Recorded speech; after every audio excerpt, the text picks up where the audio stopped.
everyone, Mike Isaac here. Normally this time this week we would have another Gadget Lab Podcast episode for you, but as you know, Steve Jobs, the founder of Apple, passed away on Wednesday. There's been a huge outpouring of emotion across the world. Twitter exploded with rest in peace Steve Jobs messages. People are going to Apple stores in London and Japan and leaving candlelight vigils or bouquets of flowers dedicated to Steve's memory. There have been tributes from Sergey Brin of Google to Mark Zuckerberg to former rival Bill Gates. Even President Obama sent his condolences to Steve's family. How was it that one man was able to affect so many people in such a short amount of time? I think it was because Steve was essentially a product guy at heart. Everything that came out of Apple had his stamp of approval on it, and nothing was ever good enough. It had to be perfect. And you know, Steve's design ideas, Apple's design ideas were very clear. Apple, under Steve's influence, produced some amazing products. Everything from Apple's first computer, which Steve and his partner Woz built in their Palo Alto garage, to the iPod, the first iPod 10 years ago, to last year's iPad, which basically changed the way we interact with physical media on a daily basis. I remember getting my first iPod at Christmas time. It was this sort of big white brick that essentially did away with my CDs, you know, and any cassettes that I had. I no longer had to carry that around with me. Now the iPod is something that we sort of take for granted, you know. It's like our car keys or our wallet or something that we don't leave the house without. So as a tribute, we decided we'd go around the office and ask some of the folks at Wired how Steve has affected their lives. I'm Michael Calori. I'm the product reviews editor on Wired.com.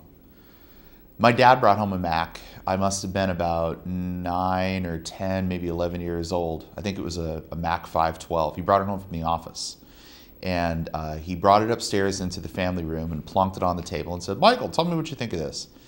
And I spent hours with it, playing with the mouse. I'd never seen a mouse before.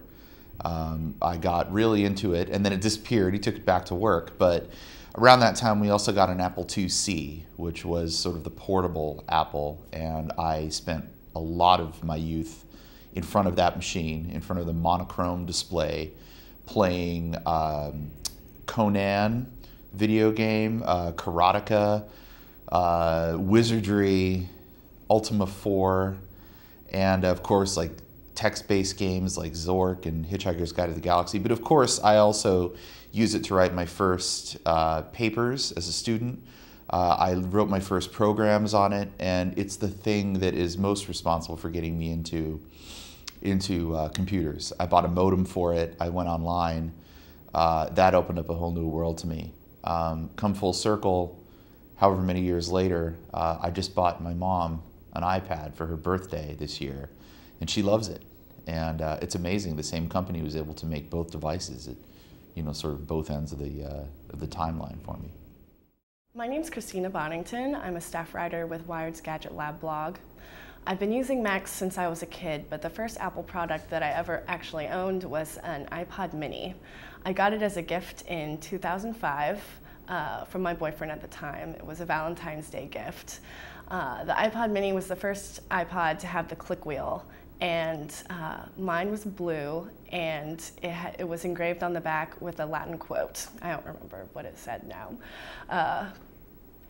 But I was a ballet dancer at the time, and so I stretched every day before class for 30 to 45 minutes, and I was doing that in silence every day. And once I got my iPod, I could listen to music, and it just really brought music into my life.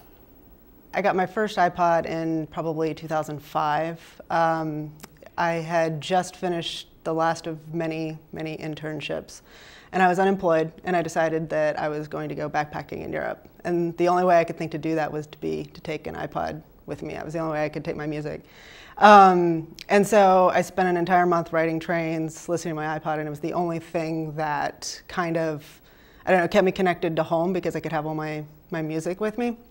And I have this memory of going to the Louvre, like one of the last days I was in Europe, and walking through the main corridor, listening to I'm Lovin' It by Justin Timberlake. And it was kind of the best thing in that one moment when I'm just like listening to my favorite song, you know, having this thing. And I felt like one of those people against a pink screen, like a black silhouette in an Apple ad. And I had that moment of being like, this is what they meant. This is that moment they want you to have in that stupid commercial. And so it was just, you know, I didn't think about it much after the fact, but now that, you know, we've lost Steve, I was thinking about it, and a lot of people talk about how he's enabled people to interact with technology in a way that's much more personal. And now when I think back on that, I think like, I understand now what his impact was in that it allowed you to have experiences like that with technology that probably weren't there before. The first computer I ever owned was an Apple II Plus. I was 13 years old and I had saved my money over a year of running a paper route and delivering papers around the neighborhood. I finally had enough money with a little help from my dad. I bought an Apple II Plus. It was the first personal computer I had ever owned, and we were only the second people I'd ever known who had a computer in their house. I learned how to program on that thing. I learned how to get onto bulletin boards eventually. I wrote some games and some interactive stuff.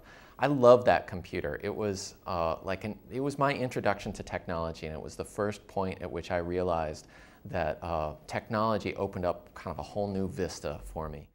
It's actually pretty astonishing to think of what Apple has done in such a short span of time to change video games. I mean, you know, I'm a gamer, I play console games and PC games, and I know lots of other people who do too, and we would have never played mobile phone games. We would have never taken out our mobile phone with its number keypad and played games on it. But as we all started getting iPhones, the craziest thing happened. You know, Apple's approach to development in the App Store and letting people make games and sell games, you know, without having to go through all of these layers and all of these processes and just, you know, connecting us with game creators. Suddenly we had a pocket full of really fantastic video games that you couldn't get anywhere else. And this has absolutely changed the industry. I mean, the industry, the video game industry is still in just this tremendous amount of upheaval right now because of what Apple did. And I don't even think Apple was trying to change the video games industry. They just created a product that was so amazingly forward-thinking and so disruptive to the process of what the entrenched big companies were doing that they changed video games without even meaning to. And now, when Apple gets up at its press conferences, it talks about how the iPhone is one of the biggest video game players out there. And it's just very interesting to think that they had never really meant to do that, but when they realized what it was they were doing, they jumped on it, and you know that was all down to Steve Jobs' singular vision of what the iPhone was going to be and how it was going to connect people to content. So in the late 90s, I was the editor-in-chief of a magazine called Mac Addict. And I came to the magazine right about the same time that Steve Jobs returned to Apple. And the thing that people don't remember about those days is Steve Jobs' return to Apple was not something everybody was comfortable with, even Macintosh fans. There was a lot of people nervous about what he would do at the company. And in rapid succession, he ousted Guy L'Amelio, he killed the Newton, and he discontinued the clones. And people were really freaking out. People loved the Newton, and people thought the clones were Apple's one ticket to possibly holding on. So people were really afraid of what Steve Jobs was doing. He was being very brash. And I remember writing an op-ed piece basically arguing, hey, Steve's great. We should, give him time. He's the founder. We got to give him a little bit of space to do some things here. You guys are freaking out too quickly. But people were very scared that Apple was going to go under him. But then the original iMac came out, and it just blew everybody's minds. And reshaped what we expected from a computer. And then people just turned the corner on Steve Jobs and were like, okay, they went from saying like, is this the right guy to when is he going to drop interim from his CEO title?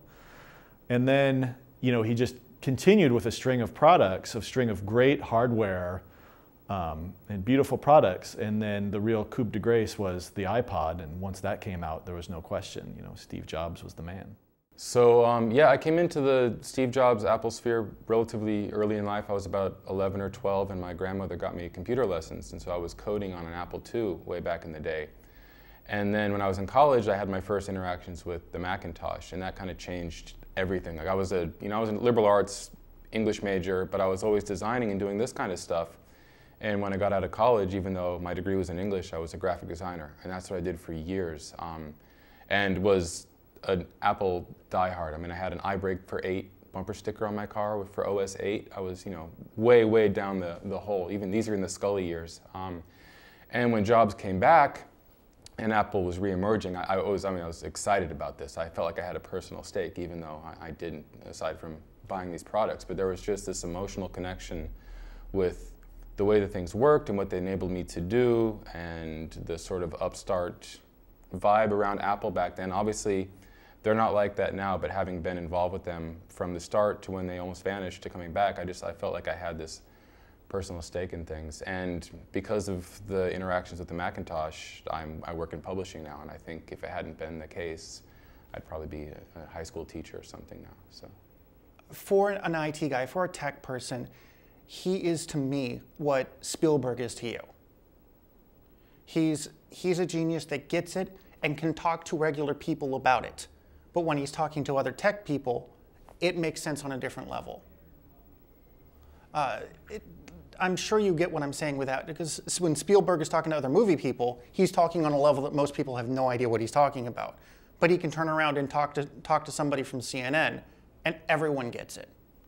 That was one of Steve Jobs' greatest talents, and that's one of the reasons why I wanted to get into support, is being able to translate, well, this is what's going on with a computer, to people that don't get it. In 1994, my family got the first computer, our family computer, and it was an Apple Macintosh. And I was 14 years old, and I was a lonely queer teenager, and so I would sneak into my dad's office when they didn't know, and I'd go into those AOL chat rooms looking for like other queer people online. So that experience prompted a short film that I made 15 years later about that. And ever since then, I've been an Apple user. I'm now a media maker, and I was like, maybe I would have been something like a doctor, but no, now I'm a media maker who works at Wired magazine. Thanks, Steve Jobs. You're basically the reason I'm here today. Thank you very much. You inspired me and a whole generation of people around me. Hi, I'm Steve Jobs. Every once in a while, a revolutionary product comes along that changes everything. Today, we're introducing 3 revolutionary products of this class. And I would like to take the privilege of showing you what they're going to look like. But before we get to that, I want to go back to 1977. Apple, a young, fledgling company on the West Coast, invents the Apple II, the first personal computer as we know it today. IBM dismisses the personal computer as too small to do serious computing and unimportant to their business. 1984. Now I'd like to show you Macintosh in person. Hello, I am Macintosh. In 2001, the choice we made was music. Now, why music? Well, we love music, and it's always good to do something you love. And that product is called Ipod. Today, Apple is going to reinvent the phone. You got to see this thing in person, but I'll do the best I can with video. This is iMac. The whole thing is translucent. You can see into it. It's so cool. And we'd like to show it to you today for the first time. And we call it the iPad. That's what it looks like. Very thin. It's so thin, it even fits inside one of these envelopes that we've all seen floating around the office. This is the new MacBook Air. A few weeks ago, we announced a user downloaded the 3 billionth application from the App Store. Now, something very exciting. It's my pleasure today to announce Mac OS X.